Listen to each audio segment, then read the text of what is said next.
Hello everyone, आज हम करेंगे मेंसुरेशन में पेरीमीटर और एरिया।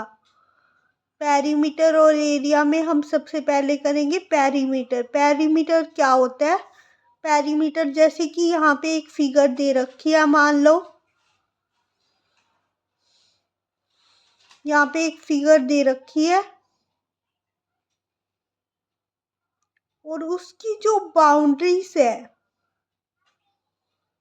बाउंड्रीज उनका डिस्टेंस अराउंड दी बाउंड्रीज,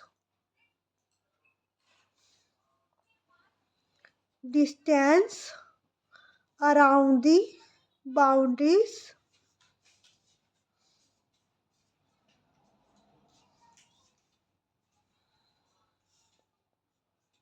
उनको क्या बोलते हैं? पेरीमीटर बोलते हैं। डिस्टेंस, जो ये डिस्टेंस है, इनके सम को हम पेरीमीटर कहेंगे। जैसे कि हमने ले लिया यहाँ पे 5 centimetre, 5 centimetre, 5 centimetre, 5 centimetre,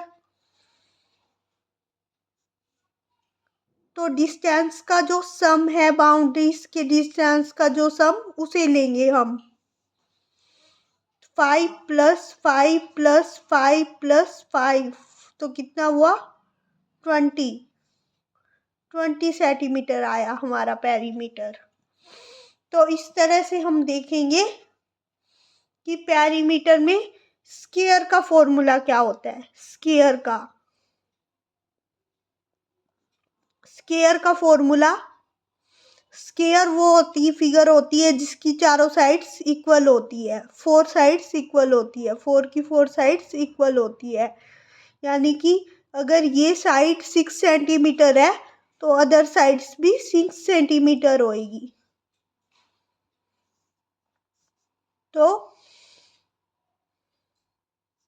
square की 4 साइड्स होती है, स्क्वायर की 4 साइड्स होती है,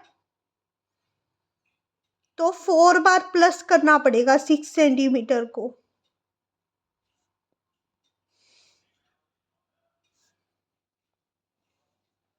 तो 6 6 12, 12 6 18, 18 6 24। तो हम इसको 4 इंटू साइड भी लिख सकते हैं।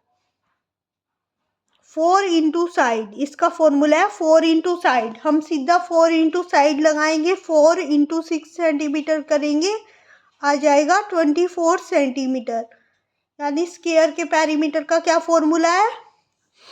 पेरीमीटर ऑफ स्क्वायर क्या है? 4 इंटू साइड। अब ऐसे ही देखते हैं कि पेरीमीटर ऑफ रेक्टेंगल क्या है। रेक्टेंगल एक ऐसी फिगर होती है जिसकी दो अपोजिट साइड्स इक्वल होती है।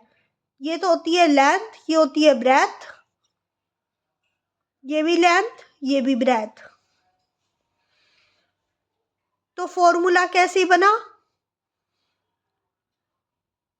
इसका फॉर्मूला क्या होता है? 2 × लेंथ + ब्रेथ। तो ये फॉर्मूला बना कैसे? हमने लेंथ का प्लस ले लिया, ब्रेथ का प्लस ले लिया, क्योंकि हमें पता है कि पेरीमीटर क्या होता है? बाउंड्रीज का सम। जो हमारी बाउंड्रीज होती है उसका सम होता है। तो 2L हो गया, 2B हो गया, 2L + B, 2 कॉमन ले लिया, L + B रह गया, तो 2L + B। इस तरह से फॉर्मूला बना 2L + B। Perimeter of rectangle क्या होता है? 2L + B। अब कर लेते हैं perimeter of triangle. Perimeter of triangle क्या होता है? पेरीमीटर ऑफ ट्रायंगल का फॉर्मूला है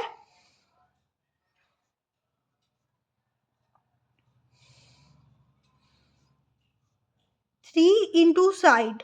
ये फॉर्मूला जब है पेरीमीटर ऑफ ट्रायंगल का, जब एक इक्विलेटरल ट्रायंगल हो। इक्विलेटरल ट्रायंगल यानी कि जिसकी तीनों साइड्स इक्वल हो। और भी कई तरह के ट्रायंगल होते हैं, जैसे कि आइसोसेलेस ट्रायंगल, उसकी 2 साइड्स इक्वल होती है। इक्विलेटरल ट्रायंगल, ध्यान रखना फॉर्मूला है इक्विलेटरल ट्रायंगल का, जिसकी 3 साइड्स इक्वल हो, यानी कि इसकी एक साइड 3 सेंटीमीटर है तो ये दोनों साइड भी 3 सेंटीमीटर होएगी। तो फॉर्मूला है 3 इंटू साइड, तो क्या आ जाएगा 9 सेंटीमीटर,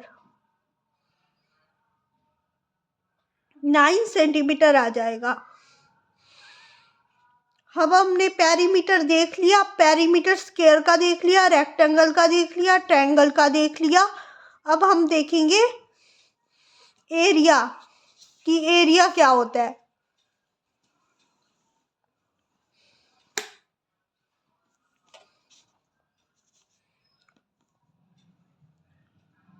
एरिया जो जगह घेर रखी हो किसी चीज ने, जैसे कि हम बात करें अगर घर की, तो घर कितनी जगह में बना है, यानी कि घर उसने कितनी जगह घेर रखी है।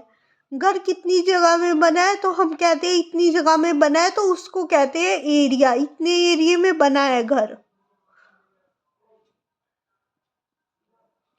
स्क्वायर, स्क्वायर का एरिया क्या होता है, स्क्वायर एरिया का फॉर्मूला होता है side into side, side into side. जैसे कि एक साइड दे रखी है 5 सेंटीमीटर, तो 5 इंटू 5 25 सेंटीमीटर स्क्वायर। एरिया में स्क्वायर लगता है साथ में, सेंटीमीटर हो चाहे मीटर हो, उसके साथ में स्क्वायर जरूर लगेगा। एरिया के साथ में ध्यान रखना स्क्वायर जरूर लगेगा। अब हम देख लेते हैं एरिया रेक्टेंगल का। रेक्टेंगल का क्या एरिया होता है, रेक्टेंगल का एरिया होता है लेंथ मल्टीप्लाई ब्रेथ। लेंथ जैसे कि हमें दे रखी है 6 सेंटीमीटर, ब्रेथ दे रखी है 5 सेंटीमीटर, तो एरिया ऑफ रेक्टेंगल क्या होगा 6 इंटू 5 30 सेंटीमीटर स्क्वायर। ओके।